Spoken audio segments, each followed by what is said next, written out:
할렐루야. 오늘 시편 96편은 역대상 16장에 나오는 다윗의 노래와 상당 부분 같은 것을 알 수가 있습니다. 우리가 얼마 전에 역대상을 같이 묵상하며 또 말씀을 읽었는데요. 바로 이 다윗이 하나님의 언약궤를 예루살렘 다윗성으로 모시고 나서 또 하나님께 번제와 화목제를 드리고 또 모든 백성으로 하여금 그것을 하나님께 감사를 드리고 또 백성들과 나누면서 하나님을 찬송하고 하나님께 예배하는, 그리고 나서 하나님께 드리는 그런 고백의 시가 오늘 또 시편 96편의 시라고 할 수가 있겠습니다. 여러분 잘 아시지만 다윗은 하나님의 언약궤를 다윗의 장막으로 모시고 와서 그때서부터 비로소 본격적인 하나님에 대한 예배, 또 하나님을 찬양하고 또 레위인들을 시켜서 직무를 맡게 하고 돌아가면서 노래를 하고 악기를 연주하고 그런 하나님께 끊임없는 계속되어지는 그러한 찬양과 예배를 드려지는 것을 우리가 성경을 통해서 알 수가 있습니다. 그래서 바로 오늘 이 시편의 96편은 예배의 시라고 할 수가 있겠고요. 또 오늘 이 시편을 통해서 또 우리의 모든 이 시편에 나와 있는 표현들이 우리에게는 굉장히 익숙하고 또 많이 찬양으로 불러지는 고백이라고 할 수 있겠는데, 그렇다면 하나님이 받으시는 예배는 무엇인가, 또는 좀 말씀을 통해서 같이 여러분들과 나누기로 합니다. 1절에 보시면은 새 노래로 여호와께 노래하라, 온 땅이여 여호와께 노래할지어다. 특별히 이 시편 96편의 또 다른 특징 중 하나는 이 이스라엘 민족을 벗어나서 뭐라 했어요? 온 땅이여 여호와께 노래할지어다. 만국의 족속들아 여호와를 찬양할지어다. 바로 이 하나님을 우리가 예배하고 찬양을 하되, 하나님께서 선택하신 이스라엘 백성뿐만 아니라 그것을 넘어서 이 온 땅으로, 온 족속으로 퍼져나가는 어떤 전 우주적인 하나님의 그런 구원과 또 하나님을 향한 예배, 그리고 더 나아가서는 결국 이 시편 96편의 이 마무리는 바로 하나님께서 통치하신다, 하나님께서 통치하시는 그런 하나님의 나라, 또 우리가 종말론적으로 봤을 때 예수님께서 다시 오셔서 결국은 모든 구원을 완성하시고 온전한 하나님의 나라를 세우실 것을 미리 바라보며 그 가운데 하나님께 예배를 드리는 것을 알 수가 있습니다. 어제 읽었던 95편을 마지막을 보면은 어떻게 보면 이스라엘 민족은 하나님께 범죄하였고 불순종했기 때문에 오히려 그런 안식을 누리지 못하였다라고 이 시편 95편이 마무리를 짓는데요. 그러면서 이 96편은 이 하나님, 그 이스라엘 백성이 하나님 앞에 범죄하고 또 실패했던 것이 결국은 예수 그리스도를 통해서 그것이 열방으로 뻗어나가는 어떤 하나님의 어떤 구원의 그 역사와 드라마의 중에 한 부분이었고, 그것이 하나님의 섭리였다는 것을 또 우리가 알 수가 있지요. 그렇게 생각해 보면 이 다윗이 하나님의 언약궤를 예루살렘에 모셨지만, 또 다윗은 성령에 감동된 사람으로서 그가 노래를 할 때 이스라엘 백성뿐만 아니라 온 열방이 하나님께 찬양하는 그러한 찬양, 예배, 경배에 대한 그가 환상과 또 그러한 마음을 갖고 있었기에 그렇게 고백하지 않았는가, 그런 생각을 하게 됩니다. 결국은 하나님은 온 민족이 예배를 받으실 또 존귀한 분이시요 또 합당한 분이심을 또 우리가 믿습니다. 특별히 1절 말씀을 좀 묵상을 하면서 이 새 노래로 여호와께 노래하라 라는 그 표현을 좀 많이 좀 이렇게 머물면서 좀 생각을 해보게 되었습니다. 새 노래. 우리는 참 어떤 하나님 예수 그리스도의 그 새 언약은 또 우리로 하여금 이 새 노래를 부르게 하죠. 특별히 아까도 말씀드렸지만 이 다윗이 이제 왕권을 잡고 또 이 새로운 시대를 열어갈 때 특별히 이 하나님의 언약궤가 다시 와서 하나님을 예배하는 그 새 시대에 맞춰서 또 이 새 노래를 부르고 있다라는 것을 또 알 수가 있는데요. 새 노래라는 것, 새로운 것, 또 우리가 주일마다 이 새로운 시작이라는 주제를 가지고 같이 또 말씀을 나누고 있지 않습니까? 새로운 것은 결국은 하나님께서 우리에게 예수님을 통하여 베풀어 주신 이 새 언약을 향한 또 어떤 그 구원에 대한 또 반응이라고 할 수 있겠죠. 또 이 새 노래라는 것은 바로 이스라엘 민족을 뛰어넘어 온 열방으로 향한 하나님의 그 구원의 계획에 대한 어떤 그 노래. 또 이 새로운 것은 우리에게 항상 기대가 있지 않습니까? 또 기쁨이 있지 않습니까? 놀랍고 멋지고 귀한 것들, 어떤 이 새로운 것들에 대한 그런 마음들을 하나님께서 우리에게 주셔서 새 노래로 우리가 노래를 한다는 것이죠. 그러한 반응이 결국은 이 새 노래로 부르는 반응이 하나님께서 우리에게 주시는 그 은혜에 대한 반응이라고 할 수가 있겠습니다. 바로 하나님께서 우리에게 이미 구원을 주셨고 또한 동시에 우리에게 날마다 새 날을 허락하여 주시고 새로운 시작을 허락해 주신다는 것이죠. 마치 오늘 새벽과 같이 밤이 지나면 항상 아침이 오고 우리는 새로운 하루를 시작할 수가 있겠습니다. 영적으로도 지난날의 잘못과 또 실수와 어떤 실패도 우리는 하나님은 언제나 우리에게 다시 시작할 수 있는 그런 새로운 시작을 우리에게 주신다는 것이죠. 그렇기 때문에 복음은 우리로 하여금 새 노래를 부르게 한다는 것이죠. 이 과거로부터 벗어나서 또 지난날의 잘못과 실수로부터 벗어나서 우리는 복음을 통해서 새 노래를 부른다는 것이죠. 어떻게 보면 다윗도 또 지금 현재 그 다윗이 언약궤를 모시는 그 시점이 지난 이스라엘의 어떤 사울 왕 또 사사기를 통해서 언약궤를 빼앗기고 하나님께 범죄했던 것을 다시 돌이켜서 이제 새로운 시작, 그런 새로운 노래를 할 수가 있습니다. 이처럼 복음은 우리에게 늘 새로운 노래, 새 노래를 부르는 소망을 우리에게 줍니다. 우리 어제 암송했던 예레미야 애가 3장 22절에 이렇게 고백하죠. 여호와의 인자와 긍휼이 무궁하심으로 우리가 진멸되지 아니함이니이다. 이것들이 아침마다 새로우니 주의 성실하심이 크시도소이다. 한번 생각해 보세요. 예레미야는 여러분 잘 아시지만 이 남유대의 그 바벨론에게 포로로 잡혀가는 어떻게 보면 멸망에 이르는 그 시대를 살았던 선지자고 또 하나님께서 끊임없이 예레미야를 통해서 하나님이 바벨론을 통해서 이스라엘을 유다를 심판하시겠다라는 그런 심판의 메시지를 가지고 있었던 그런 선지자입니다.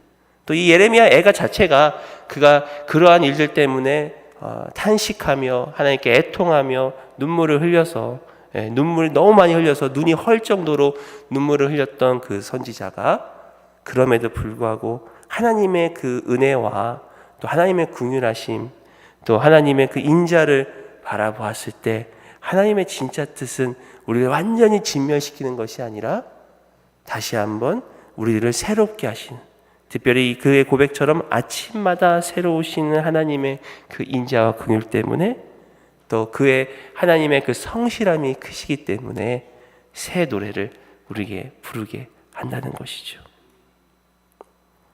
바로 이것이 이 복음의 능력임을 우리가 고백할 수가 있겠습니다. 우리 어제 말씀처럼 우리는 어떻게 보면은 창녀와 같은 그런 존재이지만 하나님께서 우리를 예수님을 통해서 신부로 우리를 불러주시고 그것을 통해서 이러한 새로운 노래를 할 수가 있죠. 요즘에 읽었던 책 중에 로널드 롤하이저라는 분께서 하나님의 그 인간 불꽃이라는 그런 책을 쓰셨는데 참 그분이 하는 얘기 중에 참 마음에 와닿는 얘기가 있었습니다. 제가 좀 읽어드리겠습니다. 실수를 저지르지 않도록 도전하고 죄를 진지하게 다루는 신학이 우리에게 필요하지만 그 신학은 또한 우리가 죄를 짓고 실수했을 때 상처받은 사람들, 완벽하지 않는 삶을 살아가는 사람들, 그들을 위해 그리스도께서 오셨으므로 사랑받는 죄인들 사이에 우리의 자리를 다시 얻을 수 있는 기회가 주어진다는 것을 말해주는 그런 신학이 필요하다. 우리에게는 두 번째, 세 번째, 네 번째, 다섯 번째 기회도 첫 번째 기회처럼 유효하다는 말해주는 그런 신학이 필요하다. 그러니까 우리가 하나님의 말씀, 또 계명들을 또 반드시 지켜야 할 또 의무가 있고, 어떻게 보면 하나님께서 우리가 은혜로 구원을 받고 그 은혜로 말미암아 우리가 하나님의 뜻대로 행하는 것이 마땅하지만, 사실 우리가 인간을 조금만 이해하면은 언제든지 우리는 또 넘어질 수 있고 실수할 수 있는 그러한 존재라는 것이죠. 그러나 그랬음에도 불구하고 하나님께 우리가 달려가기만 하면은, 마치 아버지의 품을 떠난 탕자가 하나님께 아버지께로 돌아오기만 하면은 우리를 언제든지 안으시고 다시 회복시키시고 주의 길로 걸어가게 하시는, 그것을 통해서 새 노래를 부르게 하시는 그런 하나님을 우리가 알아야 한다는 것이죠.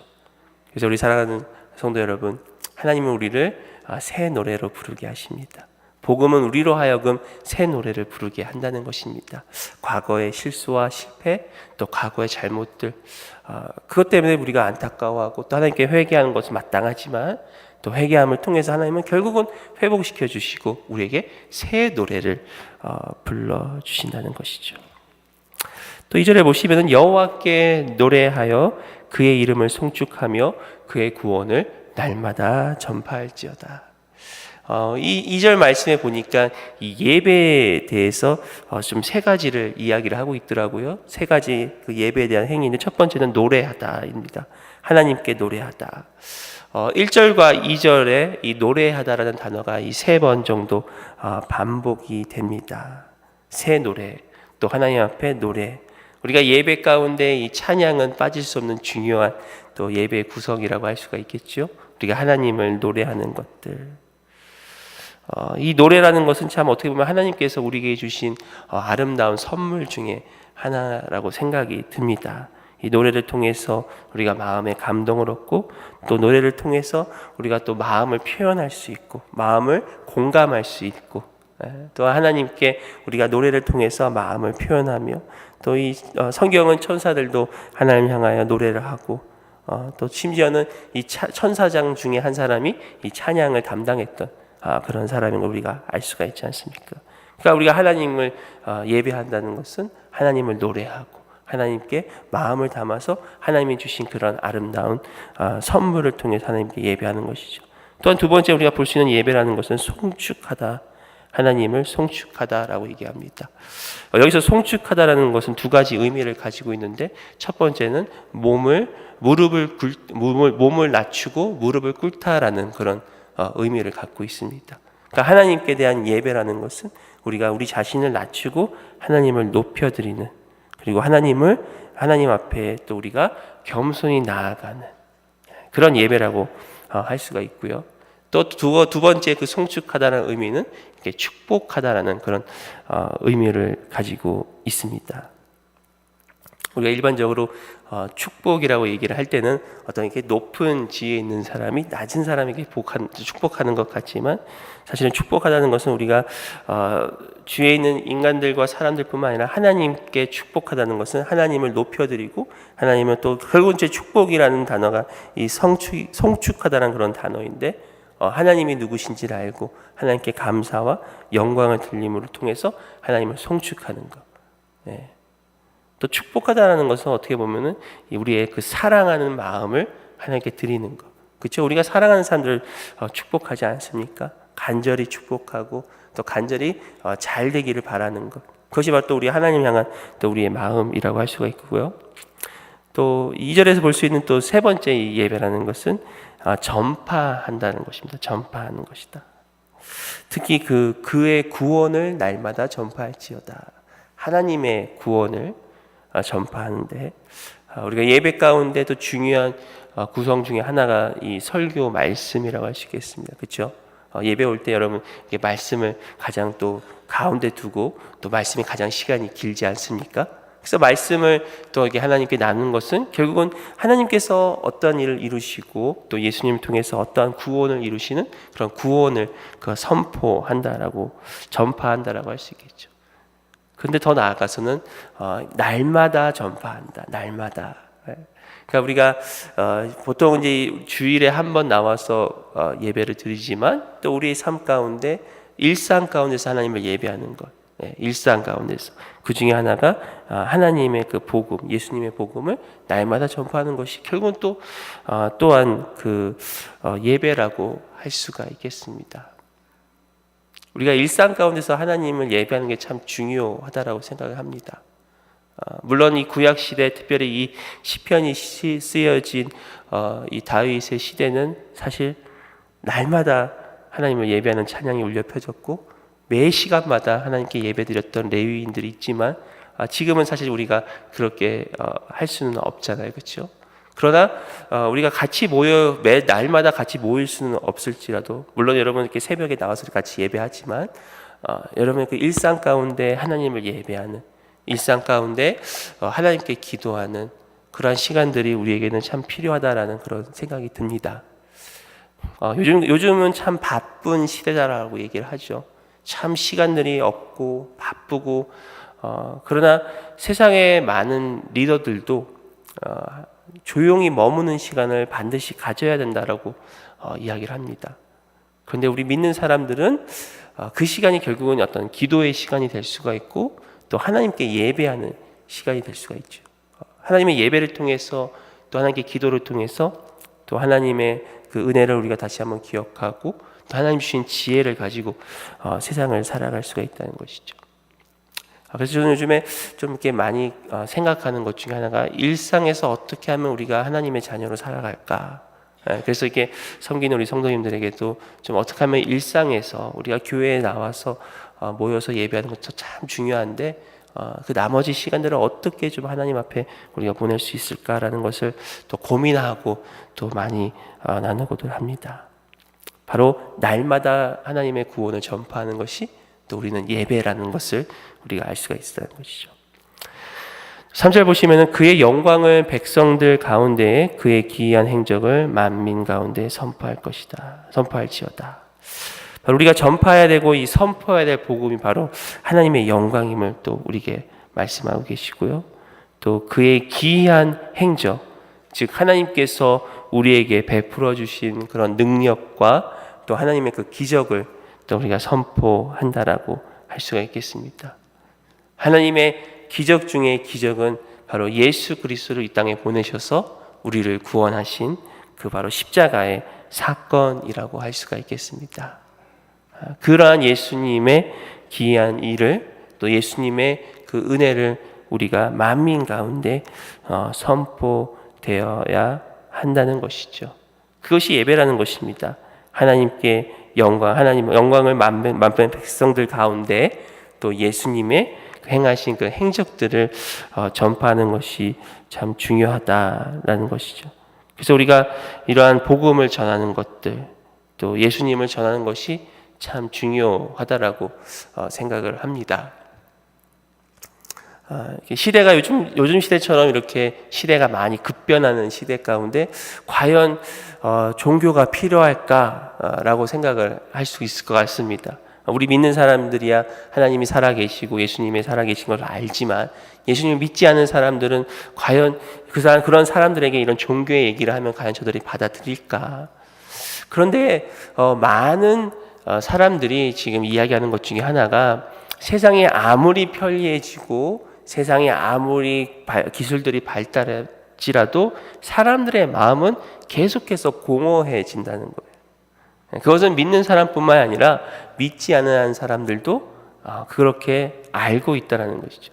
무엇인가 우리가 끊임없이 물건들을 살 수 있고 뭐 원하는 건 모든 것을 다 얻을 수 있는 것 같이 보이지만 모든 것이 다 편리한 것처럼 보이지만 그렇죠. 요즘에는 어디 가서 사는 게 아니라 집에서 그냥 인터넷으로 사면은 웬만한 거는 또 오전에 이렇게 오더하면은 오후에 오기도 하고 모든 것이 빨라지고 편리해지는 것 같지만 인간의 마음은 계속해서 공허해진다는 것이죠.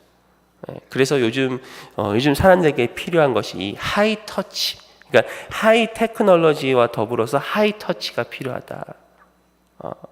그래서 오히려 종교에 대한 관심이 오히려 더 많아지는 시대입니다. 그래서 뉴에이지가 더 이렇게 사람들이 뉴에이지로 더 많이 빠지고 불교에 관심을 갖고 힌두교, 요가에 관심을 갖고 그런 세대가 사실 지난 세대인데 근데 어느 분이 이런 얘기를 해요. 그런데 기독교만이 좀 쇠퇴를 하고 있다는 거예요. 오히려 다른 종교들은 계속해서 이렇게 올라가고 있는데 기독교가 오히려 쇠퇴를 하고 있다. 그러면서 좀 안타까운 마음으로 글을 쓴 것을 좀 읽은 적이 있습니다. 왜 그럴까라고 생각했을 때 분명히 세상 사람들은 지금 그들의 어떤 부족함들, 공허한 마음들을 채우기 위해서 무엇인가 찾고 있는데 교회가 과연 그러한 공허한 마음들을 채울 수 있는, 우리가 그들에게 전파해야 될 건 뭐예요? 예수 그리스도의 복음이죠.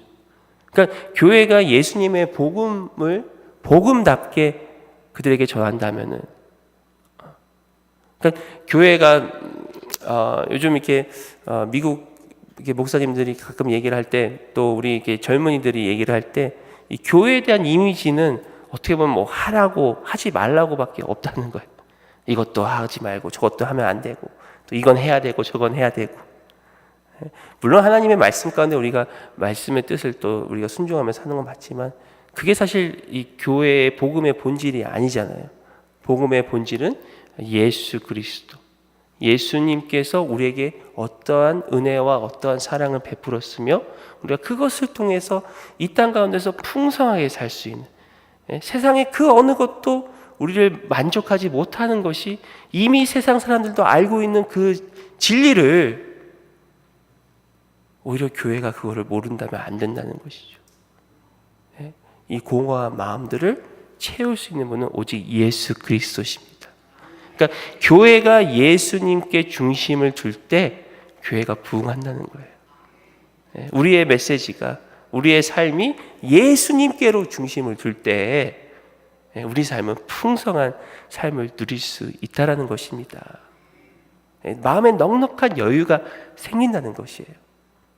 좀 앞에 좀 어려운 일이 있어도 그것을 더 멀리 바라볼 수 있는 그런 안목들이 생긴다는 것입니다.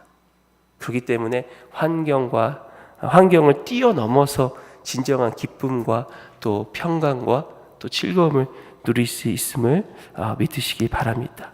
바로 이 하나님의 그 영광, 또 그 기이한 행적, 복음을 만민 가운데 나누는 것이 교회의 역할이고, 그것이 저와 여러분들의 삶이요 하나님이 받으시는 예배라는 것이죠. 또 이제 4절부터는 이 하나님은 그럼 누구신가에 대한 이제 고백들을 담고 있습니다. 같이 한번 살펴보시면 4절 보시면 여호와는 위대하시니 지극히 찬양할 것이요 모든 신들보다 경외할 것이며, 또 5절에 만국의 모든 신들은 우상들이지만 여호와께서는 하늘을 지으셨음이로다. 하나님을 예배하고 찬양하는 이유는 바로 하나님은 위대하시다는 것이죠. 하나님은 위대하시고 또 하나님은 모든 신들보다 더 위대하시다. 분명히 시편 기자는 고백하고 있습니다. 만국의 모든 신들은 우상들이다. 우상들이라는 것은 사람들이 만든 것이다. 사람들이 만든 것을 오히려 되려 저들이 섬기고 있지만 그 가운데는 진정한 만족이 없고, 그 가운데는 진정한 채움이 없고 구원이 없고, 결국 하나님만이 위대하신 하나님이요, 그리고 우리 모든 우상들, 모든 신들은 사람의 손으로 지은 거지만 하나님은 온 천지 하늘을 지으신 하나님이십니다 라는 것을 지금 다윗이 고백하고 있기 때문에, 그렇기 때문에 우리가 하나님을 예배하고 하나님을 찬양한다는 것이죠. 가끔 이 하나님의 그 위대하심을 생각을 할 때 우리는 이 땅과 또 하늘, 더 나아가서 이렇게 우주를 좀 생각해 볼 수가 있습니다. 이렇게 말씀을 또 준비하면서 좀 생각을 해봤어요. 여러분, 이게 빛이 요즘 이렇게 빛의 속도라고 하잖아요. 이 빛이 얼마나 빠른지 1초에 지구를 7바퀴 반 돈다고 합니다. 1초에, 1시간도 아니고 1초에 굉장히 빠른 속도로 이게 빛을 얘기를 하고 있는데, 우리가 이게 밤에 보는 이 별들이 있잖아요. 그 별들이 가장 가까운 별은 어느 정도의 거리가 있냐면은 지구로부터 한 몇십 광년이랍니다. 광년. 그게 뭐냐면은 빛이 1년 동안 이렇게 움직일 수 있는 그 거리라는 것이죠. 그러니까 1초에 7바퀴 반을 도는 것을 1년 동안 쭉 움직이는 그 거리, 이것을 광년이라고 하잖아요. 네. 그래서 몇십 광년 또는 몇백 광년, 또 심지어는 가장 먼 거는 한 몇백 광년, 몇만 광년까지. 네, 거의 여기쯤 오면 이제 거의 우리랑 상관없는, 뭔 얘기하는지 잘 모르겠잖아요, 그렇죠? 그러니까 뭐냐면은 우리가 지금 이 오늘 밤에 보는 이 빛이, 이게 별의 빛은요, 사실은 몇만 년 전에 있었던 빛이에요. 그러니까 거기서 비쳤으면 그게 몇만 년 전에 비쳐서 이게 이렇게 와가지고 우리가 보는 거예요. 네. 그래도 뭔 말인지 잘 모르겠죠. 저도 지금 얘기하면서 뭔 말인지 잘 모르겠죠. 무슨 말씀 드리려 하냐면은 하나님의 그 위대하심을 우리가 이야기를 하는데, 사실 우리가 북두칠성이 얼마나 떨어졌는지 별로 우리하고 도움이 안 돼요. 별로 이렇게 상관이 없지만, 근데 하나님이 지으신 그 우주 만물은 사실 어떻게 보면 우리하고 좀 이렇게 상관이 없는 것 같지만, 하나님은 그럼에도 불구하고 풍성한 하나님께서 이 모든 것을 다 지어주셨다는 거예요. 위대하신 하나님의, 또 엘샤다이 하나님 안에는 이 풍성한, 또 풍부한 하나님을 또 우리가 이야기를 하고 있지 않습니까? 그러한 하나님의 그 위대하심을 우리가 날마다 우리 자신을 상기시키고, 그 위대하심을 알 때 우리는 하나님께 온전한 예배를 드릴 수가 있지요. 네, 우리는 연약하기 때문에 바로 앞에 있는 것들밖에 보지 못하지만, 하나님은 이 모든 것을 지으신 하나님, 또 위대하신 하나님, 그렇기 때문에 세상의 그 어느 것도 비교할 수 없는 그런 하나님입니다. 그런 하나님을 우리가 진정으로 경외하는 것, 또 두려워하고 존경하고 예배하는 것이 그 예배의 그런 삶이라는 것이죠. 그래서 6절에는 존귀와 위엄이 그의 앞에 있으며 능력과 아름다움이 그의 성소에 있습니다. 이 존귀와 위엄이라는 것은 그런 어떤 지위의 그런 신분이 높고 귀한, 그런 엄숙한 그 하나님께서, 또 그와 동시에 그 하나님의 능력과 하나님의 아름다움이 그의 성소에 있다라는 것이죠. 그러한 하나님을 우리가 알기 때문에 우리가 마땅히 해야 될 것이 계속해서 말씀하고 있습니다. 7절에 보시면 만국의 족속들아 영광과 권능을 여호와께 돌릴지어다. 여호와께 돌릴지어다. 8절 여호와의 이름에 합당한 영광을 그에게 돌릴지어다 라고 얘기하는 것이죠. 그렇기 때문에 하나님인 우리의 예배를 받으시기에 합당하신 분이십니다. 하나님의 위대하심과 하나님의 존귀와 위엄이 하나님 앞에 있기 때문에 우리는 하나님께 마땅히 영광을 돌리는, 모든 족속들이 하나님의 이름에 합당한 그 영광을 하나님께 돌리라라고 그렇게 고백을 하면서, 또한 이게 8절과 9절에 보니까 예물을 들고 그의 궁정에 들어갈지어다. 9절 아름답고 거룩한 것으로 여호와께 예배할지어다. 온 땅이여 그 앞에서 떨지어다. 우리가 하나님의 이름을 찬양하고 또 경배하는 것뿐만 아니라 하나님 앞에 예물을 들고 특별히 아름답고 거룩한 것으로 하나님께 예배를 드려야 된다는 것이죠.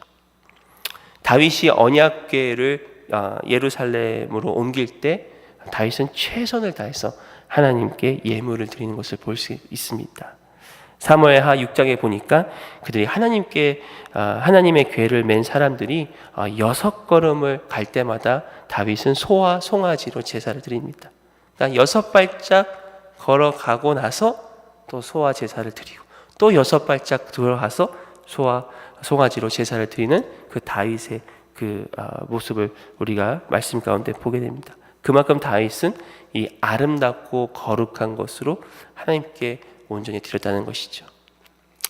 어떻게 보면 11조라는 것도 우리가 사실은 11조를 하나님께 또 우리가 헌금을 하지만 11조의 의미는 하나님은 우리의 주인이십니다. 하나님이 주신 그 물질도 하나님께 것입니다 라고 우리가 그런 믿음의 고백으로 10의 1을 또 하나님께 드리지 않습니까? 그것처럼 우리가 예배 가운데 우리가 하나님께 드리는 헌신, 또 하나님께 드리는 거룩하고 아름다운 것들이 또 예배 가운데 포함되어야 된다고 또 우리에게 말씀을 하고 있지요. 그러면서 이제 10절부터 이야기하는 것이 바로 하나님이 이 땅을 다스리시는, 이 땅을 다스리시되 바로 공평하게 다스릴 것이다. 10절에 보시면 모든 나라 가운데 이르기를 여호와께서 다스리시니 세계가 굳게 서고 흔들리지 않으리라. 그가 만민을 공평하게 심판하시리라 할지로다.